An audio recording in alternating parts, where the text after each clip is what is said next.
Welcome to Standard Chartered Money Insights, a podcast series by Standard Chartered Bank that brings you market views and insights on the go. Welcome to Cut to the Chase. Today is Monday, the 14th of October. I'm Daniel Lam, your host for the podcast. On Saturday morning, I was at my son's math class when the teacher asked how many octopus legs are there on the picture. Well, there were 11 octopus, and the kids, not knowing multiplication yet, were counting the number of legs out there. At the same time, like many financial professionals, I was looking at the live update on the Chinese Ministry of Finance press conference. Now, the meeting kept the market hopeful, but it did not deliver the big bang consumer-oriented stimulus that some market participants were hoping for. So some of the highlights include the following. Chinese RMB 400 billion of additional local bond issuance to make up for revenue shortfalls. The broadening of the usage of local special bond proceeds to allow purchases of undeveloped land and unsold homes. Now, this should boost spending by the local governments because an estimated 1 trillion RMB of funds would be sitting idle due to restrictive project eligibility criteria. So this should help alleviate liquidity conditions for property developers.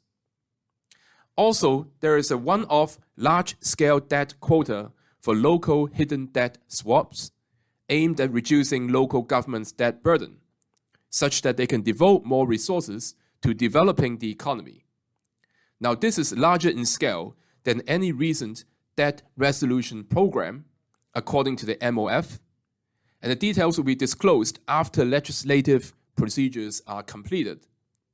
And this is likely to be a multi-year program with an annual quota of at least 1 trillion RMB. Finally, there is an issuance of central special bonds to replenish the core Tier 1 capital of China's 6 biggest banks. In particular, the meeting emphasized ample room in the central budget to raise debt and the fiscal deficit. Now, this could be a prelude to an expansion of the budget deficit pending approval by the Standing Committee of the National People's Congress later this month. Now, after the NDRC meeting last week, when no concrete details were given, the Hang Seng Index broke below the resistance turn support level at 20,500, and that was close to the 61.8 Fibonacci level from the range over the last few weeks, i.e. from 17,000 to 23,200. Now, subsequently, the index rebounded.